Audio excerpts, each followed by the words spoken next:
Welcome everyone to my latest Machinations SH Figuarts review, as we have Batman from The Flash, the DC movie that was released in the summer of this year.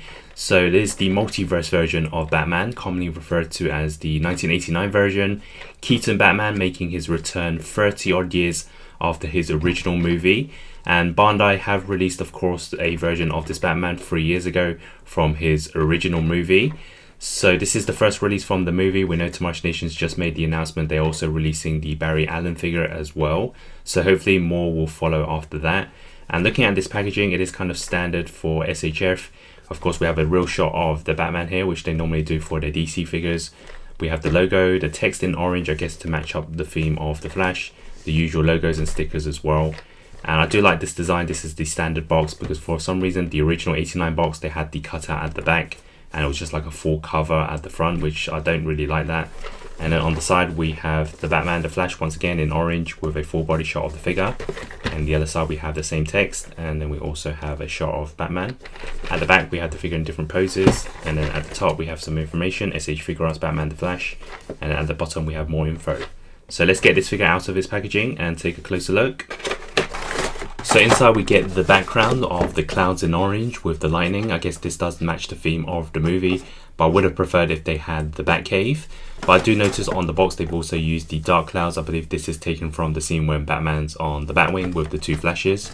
And inside we also have the instruction manual to show you how to put on the accessories. And here is the Batman figure inside its packaging. So here is the first look at the Batman figure out of its packaging, and overall I do like the way it's been sculpted. I would say it's vastly improved compared to the original version of the 89 Batman, which was made 3 years ago in 2020. And I feel that this one's just a bit more realistic compared to that. I think Machinations have improved in terms of their DC sculpts over the years. This one feels like Bruce Wayne or Michael Keaton is wearing the Batsuit. And especially around the cowl area, the jaw probably the most important for any Batman. And I just feel that the overall proportions this time is done a lot better. Of course, this suit makes its return 30 years later, but it still kept the iconic look with the yellow symbol. The only difference from the original, I believe, is kind of like the belt area, which was also yellow. But over time, this one does grow on me. And overall, this is a very clean looking Batsuit. It does kind of remind me of the Batman Returns. But of course this is a different suit, and just overall I do like the way they've done it. And yeah, compared to the original, I think it's just a lot better. Let me quickly bring in the 89 version, and you can see that it just wasn't very realistic in terms of the face sculpt. The cowl area is kind of got this animated look, and overall I think I can see why they've gone for this pleather kind of material on the cape, but there was no wires inside and it just didn't quite look right in the final product. So they've kind of switched up the cape this time. It uses the cloth material to play it on the safe side, and I think it looks okay. It's not that bad, and they've used like a wire inside this time to create those shapes when he's flying off. So they've vastly improved on the original. Of course this suit is slightly different, and over the years I think a lot of toy companies have attempted to make the 89 Batman. Some of them have been okay. I think the NECA version was good for its time. Mezco recently released their version, which does look realistic, and I think McFarlane Toys are the only one that's made the Flash version of the Batman. And yeah, I do like the way it looks, and I believe this version of the Batman can move his neck this time, but we'll see on the articulation. But in terms of the cowl, I like the thick neck. It does make this Batman very menacing. The only thing I would say is the cowl, you can see it kind of sits on top, not very well on the cape. These two sides kind of stick out. I think it's just the design of this. I think NECA also had this problem, so I need to probably push down the sides to make it sit on the cape a lot better. Maybe I need to do that by taking it off, but we'll see. Other than that, I do like the look of this. We have all the details, and then the back. Yeah, so first impressions, I do like the way this looks. And let's zoom in to take a look at the face sculpt. You can see it's done really well. The eyes are pretty much on point, and it's meant to be like an older version of Bruce Wayne this time. So now we can take a look at the alternative accessories, starting off with the interchangeable hands. So out of the packaging, it does include the fisted ones. So for the alternative hands, we have a set of relaxed palms. We also get a set of open palms for those dynamic poses. And then we also get a set of hands to hold on to the weapons, as well as a set of hands to hold on to the 2 plastic pieces, which are placed into the cape. And this is something we saw in the 89 version, which is of course used to create his trademark look. But this time they have done it in the transparent plastic. And here is the Batman holding on to his weapon, which is the Batarang. And for this figure, they have included 2 in total. And for a bonus accessory, they have included the arm mask logo for Bruce Wayne. So it is an alternative head sculpt. So what you have to do is you punch out the logo and then you remove the cowl. And then you can see that this is how it's attached. You can actually remove the cape if you want. And here is the alternative head sculpt placed on, and it does include it with the neck. So you replace the cowl with another extra piece, and you do get this look, which of course is pretty memorable in the movie, especially as he does re-quote the same line from the 89 movie. And in terms of the sculpt, I do like it. I think over the years, the Team Rush Nation's DC lineup have been pretty realistic, and I think this one definitely resembles Michael Keaton.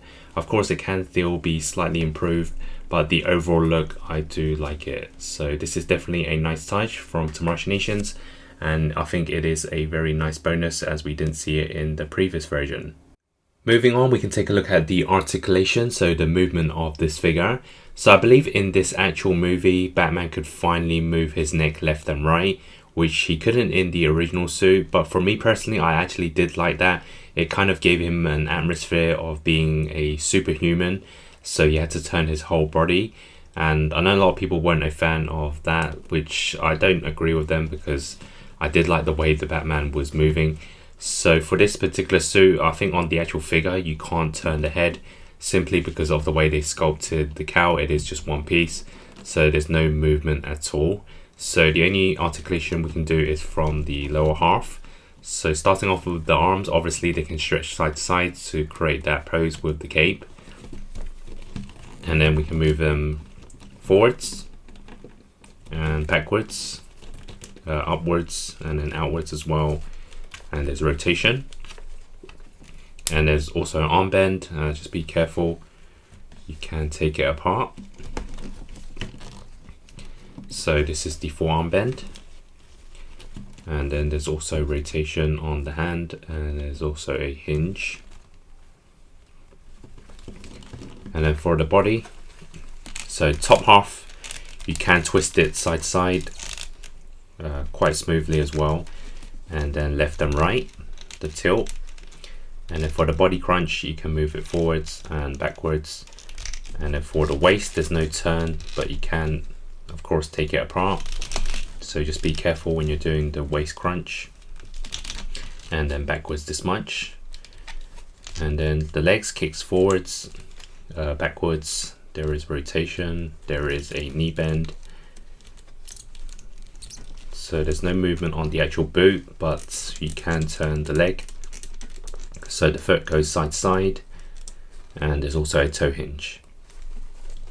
So I guess it's pretty standard, and it's pretty similar to the original 89 one. So you can pull the legs down if you want to make this Batman slightly taller. Now in the original 89 one, it was the same height, but the overall proportions was too small for me. This one I think they've got right. He has a much bigger neck, so I don't see this Batman being too short, even though it's the same size as the original. And then in terms of the cape, there is wire inside, as I mentioned before, so you can create articulation there for the wind poses. And there's nothing at the bottom, so overall pretty standard in terms of the articulation. No movement on the top half, which is okay for me. And the rest of it is what we expect of this Batman. And now for the size comparisons, starting off with the SH Figuarts 1989 Batman on the left and the Justice League version of Batman on the right. Here it is next to the Mafex Justice League The Flash and the Justice League Bruce Wayne, as well as more characters from the movie with the Movie Masters General Zod and the McFarlane Toys Classic TV's Batman.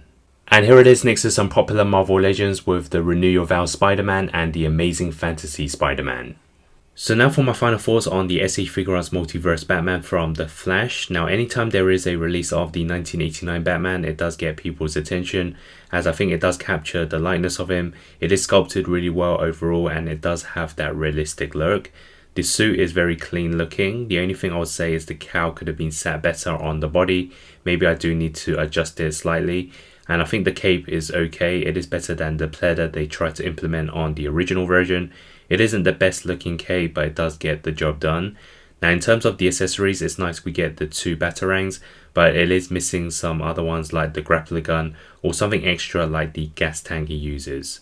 I also think they should have included an extra cowl with the battle damage look with the blood, but I am happy they have given us the arm rust look. So overall it's a 7 out of 10. I think it's a good start to the line. At the end of the day, it is a Keaton Batman in my collection once again. I hope they do make more figures from this line, as well as the newly announced The Flash.